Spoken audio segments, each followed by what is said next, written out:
Namaste, everyone, and welcome back to another episode of Stories You Should Know by Misty, a podcast where I talk to women around me about their dreams, ambitions, and fears. This is episode 5 Meet the Doctor. This is a very special episode as I talk to Dr. Richa Arun, a frontline warrior of the COVID-19 pandemic.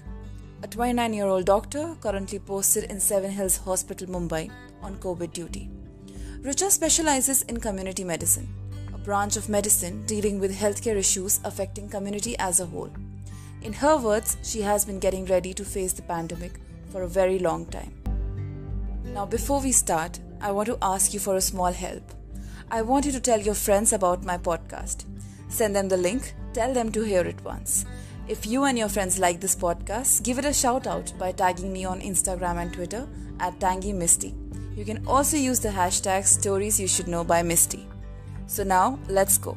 It's time to meet the doctor. How are you? How's it going for you? I'm fine. Finally, nice to see you. Not in person, but on video at least. I know. Thank you for asking me to join you on this Thank you video. for doing this.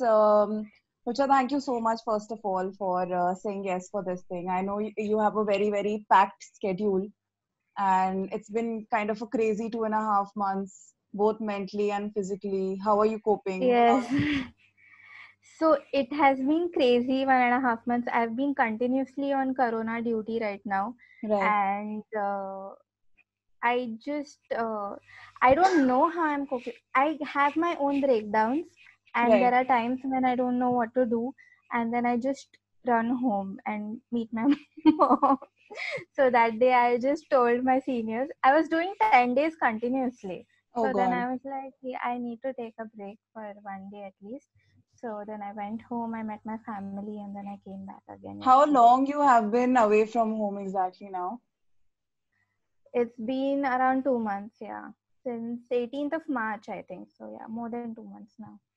So you're currently posted in Seven Hills Hospital, and you're a senior medical officer there. Yeah. Okay. I'm doing my bond actually after I finished my MD last year in community medicine. So Okay. basically community medicine involves handling a pandemic, doing research work and all of that.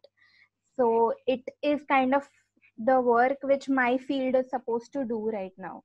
Right. So like that So is you were why being prepared since a very long time to handle yes, situation I like gave this. an exam on this.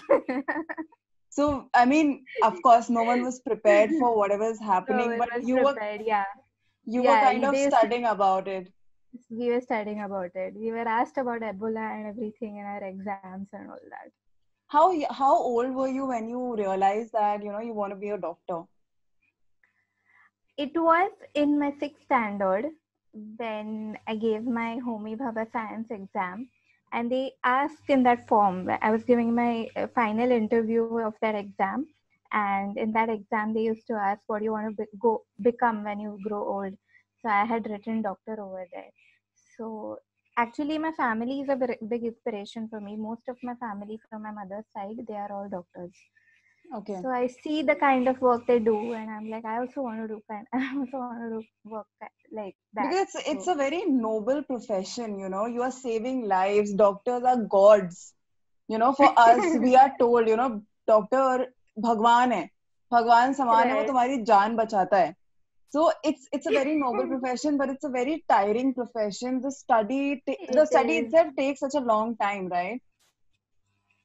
It's been around 10 years I've been studying, and finally last year I finished all my studies and I gave my last exam of my life, and I'm like, I am not going to give any more exams. and this situation happened, and now you're like, now you're And doing I'm this. glad my exam was last year, because the students who are giving the exam this year, they are indefinitely postponed, Right. and they don't know when they're going to give their exam. So they don't know whether to work in the hospital or sit at home and study or do what. So they're very confused. So it's So how difficult for has them. these 10 years been for you? You know, studying, continuously studying, trying to be a good doctor. You know, you have been posted at quite a few places as an intern also. Yeah. And I believe you have been posted in some of the rural areas also. Yep. Yeah, So my 5.5 years of MBBS were amazing. I enjoyed it a lot. It was like any other college life, but with medical education. So I right. participated in all activities and everything. So I was very stress free. But then after that, I wanted to do pediatrics actually. So I was studying for that, but unfortunately, I couldn't get a rank through which I could get a pediatric seat. So I repeated again the entrance exam. I repeated for 3 years, Wow. and then You really finally wanted I to be a got. doctor. Yeah. So then I got into Nair Hospital, and I took up community medicine over there because So what made you select this particular, because there are a lot of other options also when you get a certain right. rank, but what made you select this particular section in medicine itself? Because it's not something that everyone take. Yes. No one wants to So do this. basically, yeah. So basically, I had a choice between microbiology and community medicine. And I thought, if I take community medicine, I will be more in touch with people instead of sitting in a lab and doing tests. So I wanted to be amongst the people, wanting to treat them, creating awareness, and all of that. So it was more for me to do because I wanted to become a doctor since childhood, and then finally I get to do what I like to do. Right. So that is why I took up this field So because I wanted to be with what people. do they teach you in community medicine? Because it's something now the community medicine is the people in this particular area are the ones who are dealing with the pandemic right now. What do they exactly teach you over there? That is, I mean, of course, how to treat the patients, the medicine and everything, but there must be Yeah. something very different from the other field also. So basically, community medicine was called preventive and social medicine first. Okay. So there is a preventive aspect of medicine which this field looks after. So how to prevent diseases, how to create awareness, how to prevent pandemics, how to prevent epidemics, and how to contain the disease. And uh, there are different levels of prevention: primordial Right. prevention, primary prevention. So there are there is a type of prevention where you tell healthy people what to do so that you don't get disease. And somewhere there are risk factors, so you tell them how to manage those risk factors. So this is the preventive part of this field. Right. So where you prevent the disease and not so there's tertiary prevention also, where you manage the patients at the hospital, Right. but our aim is to manage patients at the primary level. Right. And now, you know, right after you completed your studies, you're actually on ground now. You're actually on field. You are utilizing everything you studied with what's happening currently. How has life changed in over right after your studies? You were practicing like a normal routine. What was that like, and how has things changed for you over the past 2.5 months? So I don't know if I was doing anything normally or not, because I had taken up a post in Gadchiroli in the mental health department over there. So over there, as a public health expert, I was working in the mental health department. So I was looking after the research in those areas, and I was doing monitoring and evaluation of a mental health program over there, and Right, taking care of psychiatric patients, then promoting awareness about alcohol de-addiction and all of that I was doing over there. That was no, that wasn't a normal thing to do for a person from Mumbai actually, right, because everybody normally takes up a job as a lecturer in the college, or after their MD is over. The normal routine which people do is take up a job at any college and do a post of SMO over there. But I wanted to work with the people. So, I have experience something different, Right. which, so in Mumbai I wouldn't be able to get to know. So I had a amazing experience in Gadchiroli. I got to know there were different culture that was over there and everything. That was a learning experience for me over there too. So I And you don't know were if and it you were was dealing with mental health and patients over mental there, health. which itself is a very stressful job, because It there, was yeah. stressful. Yeah. I mean, So I know this thing because it's very difficult to deal with mental health problems and then come back home and be sane at the same time, because you're already listening to so many problems going on, and then you're contemplating things in your yes, own yes. life. Yes. It was difficult, and I was staying away from home over there also. So Right. I think I was preparing myself for this pandemic over there. I think So you have away been from born and people. brought up in Mumbai, right? Yes, in Vile Parle. And now you are staying in a hotel, Yeah, and your home is right here, like right near right. your. Like yeah. So I the hotel is in Powai, and my house is in Vile Parle East. I don't even know how you're coping with this. I know it's very difficult. I mean, for someone like me who's staying away from home, doing her job and everything, but I do have a place over here. You, in spite of having your Right. own home, you have to stay in a hotel. Yeah. I want to know, Rucha, when you were normally practicing, when you were there in the mental Yeah. hospital, you were practicing and everything. When the news broke out about the COVID-19, what was the Right. first reaction of you as a doctor? What did you do? What was the first reaction? What kind of research you did on it? So first, after Gadchiroli, I took up a post in Cooper Hospital because I wanted to stay with my family after being in Gadchiroli. So over there were different posts available. One was in the urban health center, one was in rural health center, and then they had just started the Seven Hills Quarantine Center over there.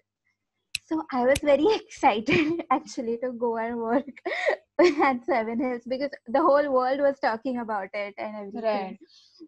So when my head of the department asked me, ki, Ruja, do you get cold and cough frequently? And I'm like, I just had sore throat right then.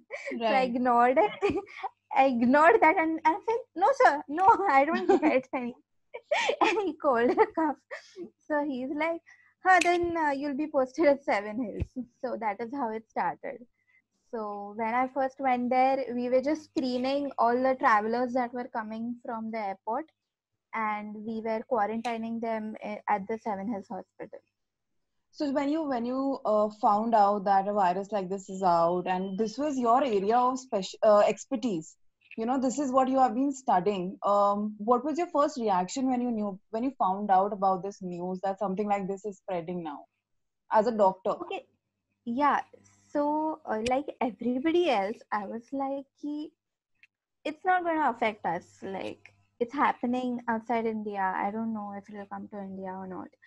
So, but then when I started walking at Seven Hills and I saw the number of travelers coming, I was like, this is going to spread like anything. Right. I realized it then because even that first night duty which I did at Seven Hills, there were 300 passengers who had come, Wow. and there was no proper.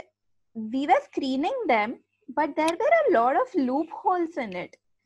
Some were just faking their age and going back home, and nobody. It was, Right. you cannot manage so many people, yeah. So And it was very it new was, also. Like there were no proper guidelines, what to do, what not to do. The yeah. do's and don'ts were not set up. So everybody was learning, but we had a protocol for all the passengers, and we categorized them into A, B, and C. Right. The A patients were directly sent to Kasturba, which we thought that okay, most likely these are corona patients, so Right. we sent them to Kasturba. B category patients, we quarantined them with risk factors. They had either diabetes or were more than 60 years or had asthma or diabetes and all. they were quarantined at Seven Hills, and C category patients were home quarantined. Right. So that was the protocol which we followed back then. And what was the situation like in the hospital in the initial time when, when the doctors are now gearing up, the instructions are being given to everyone? What was going on among the staff itself? How scared were So they? I don't think anybody was that scared because they had that preparedness in mind ki, what is going to happen. So we started by making a list of how many beds are required, how many staff is required. So everything was just on paper. Then slowly we started recruiting doctors. We started training them. And I think my seniors did a very good job of training the doctors over there at Seven Hills, and they are managing amazingly the hospital which is there. And the patients are quite taken care of, but there are obviously uh, there are obviously negative points where the Right. patients are ignored, they feel ignored. Sometimes they are actually ignored, but But do you the think staff that's strength because is so also, much. yeah, because we are so understaffed, Yeah, yeah, that's yeah. why it's happening.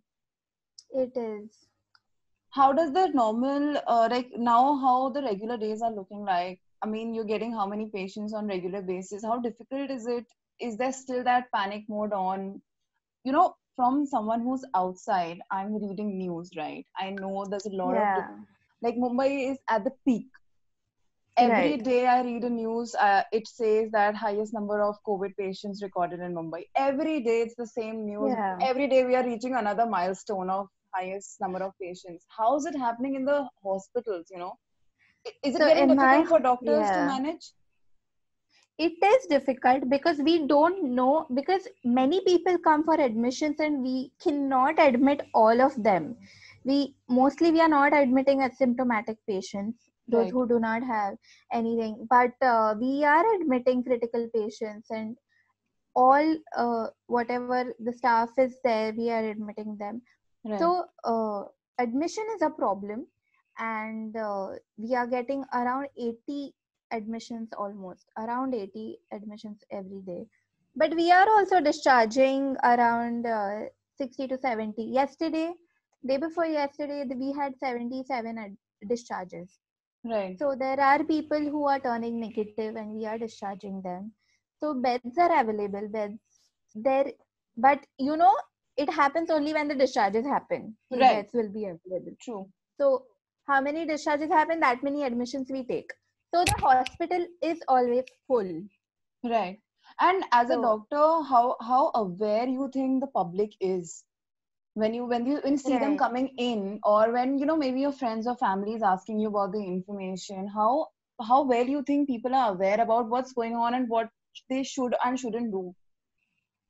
They are quite aware about what is happening, but there is a lot of fake news also happening around.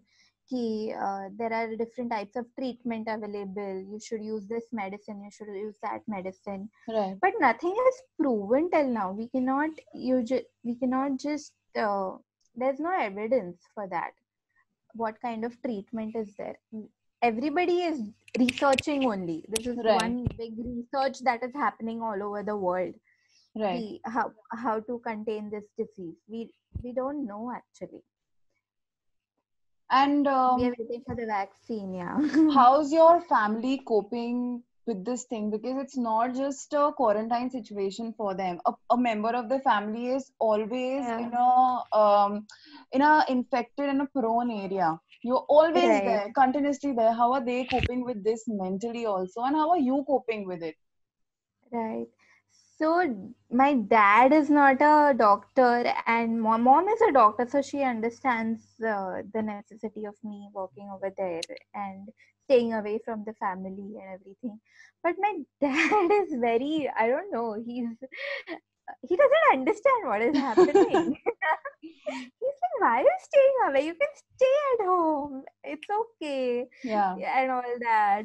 So I was I like, think he's no, just I can he's just being a protective dad. protective dad. But I'm like, I'm staying away for you only because he is diabetic. He's more than Right. 70 years. and he's very weak right now. But Right.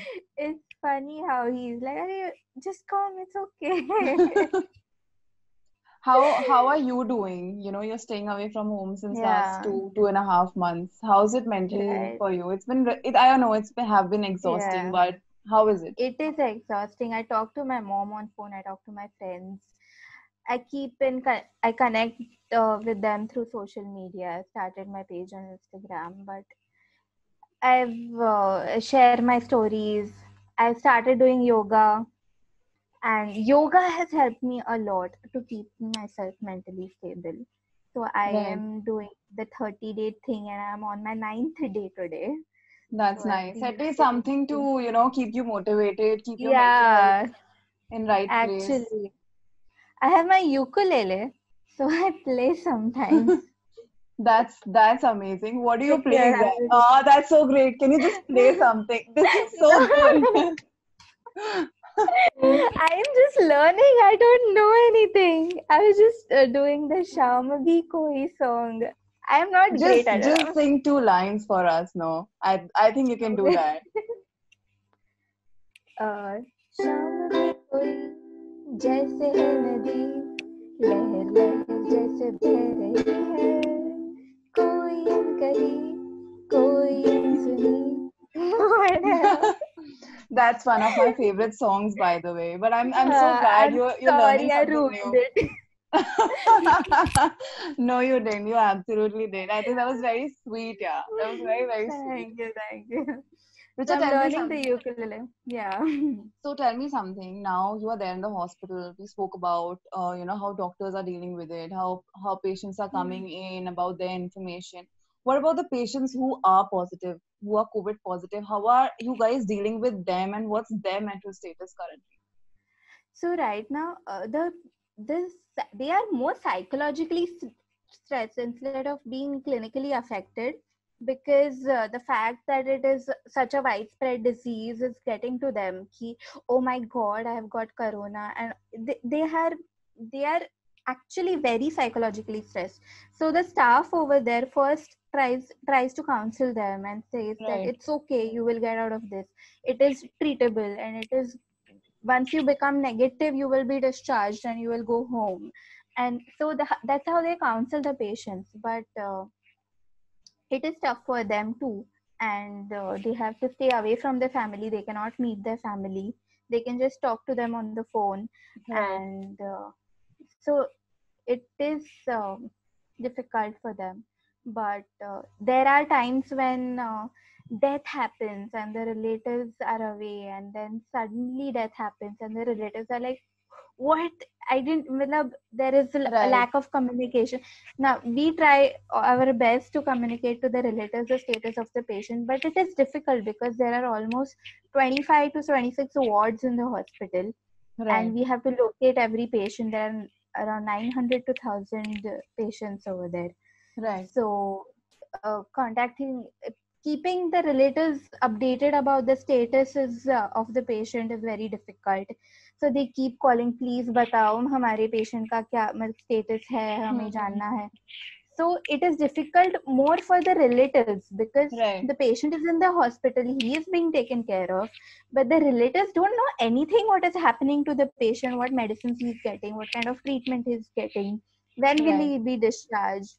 So the doctor's priority is right now to keep the relatives informed about the patient. So we have created a system where every day, before the after the rounds, the doctor will call up the relatives of the patient in their ward and update them. Okay. So what's a regular day looks like now for you when you like right from when you wake up? How does the day look like for you now? So I wake up, do yoga, and I just have breakfast over there. Sometimes my roommate gets breakfast for me. So we I go by the BST bus to the hospital. They have arranged buses for us. Okay, So once I go, I have to update my seniors about the previous day admissions and the discharges. right, So I take a look at the statistics, make sure the data entry operator enters the data, Then Right. sometimes we go to the wards, take a round of the hospital, what is missing, how many critical patients are there, Right. what is, how many discharges are pending, how many swab reports are there. We trace the reports, so we come to know how many negative patients are there. So we Right. make a list of those patients and then we send them to the doctors, treating doctors. We tell them to discharge them as fast as possible. So I have to manage the discharge part of the patient, wherein the paperwork and all Right. that. And what's that We are age group talking to that's been affected the most right now? the most affected is around in the 40 to 60 age group. Okay. And I think 40 to 60 and young adult also, Okay. almost Right. similar. Yeah. Right. But the critical ones are about 60 years of age Okay. Because of the maximum. immunity and if they have a Immunity and prior comorbid disease and everything. conditions. Yeah, yeah, Yeah. yeah. And then, like after the discharge. So the discharges happen, we take care of the swab reports, we take a round and everything. We get our lunch. We have a separate floor for ourselves because we are in the administrative department. So we get packed food, lunches. Now we have started getting non-veg also to increase our immunity and all. Okay. Yeah. So So food we is quite a challenge, huh? I mean, what you're yeah. eating, what you're not eating, it's kind of a Yeah. But task the now. hotel provides us, and they have one boiled egg every day for breakfast also, along with other things, and one fruit they give us. And what about, see, from what I know is there is a lack of equipments, gas for doctors because of course no one was prepared for it, so it wasn't Right. made in that kind of quantity. Now it's been quite a long time. Are you guys facing that problem? No, no, currently we are not facing that problem. Most of it is streamlined. We are getting the equipments, we are getting the medicines. Whatever we ask for, the administration is providing the doctors with that. Yeah. Right. And whenever someone comes into the hospital, you meet a patient, that person must be really, really scared. How do you deal with those people? Like regular people, if I get a cough and cough, I might just feel that, what, Yeah. shit, I have COVID, I have to go and I have to, get a doctor's opinion. Right. That must be crazy because you're getting hundreds and hundreds of people every day with these kind of symptoms and some are coming to you. What Yeah. what is your first interaction with them? How do you deal with those? So basically, first of all, we ask them what symptoms they have, and they really need to do the test, because sometimes they just come with minor symptoms. They have no history of contact or anything, and Right. they don't actually require the test to be done. So first we check whether they really need the test, and then we take history, proper history, and then we send them for testing, because we don't have time to actually talk to them, Right. because yeah, there are other things to do. It's So it's but quite we crazy. it is quite crazy, yeah. And there are relatives which come fighting ki we want to meet the patient, we will wear the I have got the PPE kit with me, I will wear it and go and meet the patient and everything. And we are like, no, it is hard to explain to them that no, it is not allowed for the relatives to meet the patient. I have my own family relative admitted in the hospital right now, and I Right. am not meeting him. He's my bhabhi's uncle, Right. So it's and I can understand. I mean, everyone just wants to know everything. They want to just be with this one yeah. because no one knows how to deal with this thing. We don't know what to do when you're in a hospital, when someone's admitted because of the COVID. It's been a long, long time. It's been crazy for us. I think it's been more crazy for you guys. All the frontline Yeah. warriors who have been there, And doctors, it's not like nurses. a regular hospital, like Right. you can go meet the patient, you can counsel them. the doctors can't spend so much time with the patient because there's a risk factor for transmission of the virus. Right. So that is also a difficult part we are facing right now. How difficult is it for you guys to get up to get into a COVID ward? The entire procedure, from what we know, it's very long. It is. You have to wash your hand you have to use the sanitizer, wash your hands, then wear gloves, wear the whole PP. It's so hot in that PPE kit, and wearing it for 6 hours every day. And plus you have the mask and the goggles and the face shield uske upar se, and the vision is reduced by 20 to 30%. Right. Sometimes if you have specs, there is fogging of the glasses. You cannot see where you're going. So it is difficult, yeah. So, Richa, now it's been 2.5 months. You are dealing with this pandemic. Everyone is dealing with it. Maybe you more than us, right? So, moving forward, what would you like to advise maybe to people who are watching this, listening to this? What would you like to tell them? Because we have a certain information in our hands. We know to do certain things, not to do certain things. But as a doctor, what advice would you give?